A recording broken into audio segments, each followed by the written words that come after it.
Hello বন্ধুরা, আপনারা সকলে কেমন আছেন? আশা করি সকলেই ভালো আছেন। আজকে নতুন একটি ভিডিও নিয়ে আসলাম। এই ভিডিওতে শুধু আমার বাড়ির কবুতরগুলো দেখাবো। অনেকে জানতে চেয়েছে যে আমাদের বাড়িতে কীরকম কবুতর আছে, কি কি কবুতর, সেটাই আজকে দেখাবো। আমার বাড়িতে শুধু গিরিবাজ, মাদ্রাজ এগুলোই আছে। এক পেয়ার আছে নতুন, আর 3 পেয়ার 4 পেয়ার মতো হবে রেসার আছে। এছাড়া যা আছে সবগুলো মাদ্রাজ, গিরিবাজ। গিরিবাজটাই বেশি, মাদ্রাজ 8-10 পিস হয়তো হবে, বাকি সবগুলো গিরিবাজ। কিছু আছে নিচে খেলের, কিছু আছে উপরে খেলের। উপরে যেগুলো খেল দারুণ খেল, একদম দাঁড়িয়ে থেকে খেলে এরকম আছে। আর কয়েক পিস আছে শুধু উড়বে, খেল কম, হঠাৎ 1-2টে দিবে আর উড়বে, এই রকম টাইপেরই গিরিবাজটা বেশি।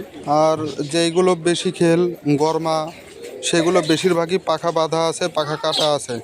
কারণ এই কবুতরগুলো বেশিরভাগ খেলতে খেলতে হারিয়ে যায়, একটু বাতাস আসলে হারিয়ে যায়। এইখানে এর মধ্যে কিছু রাজশাহী গিরিবাজও আছে। রাজশাহী গিরিবাজ বললে অনেকে ভাবে হয়তো পায়ে বড় লোম, সেটা কিন্তু না। পায়ে বড় লোম হলে যে রাজশাহী হবে সেটা না, পায়ে ছোট লোমেরও হয়। সে মালগুলোই আছে। মালগুলো দারুণ খেল, যার জন্য মালগুলো রাখা।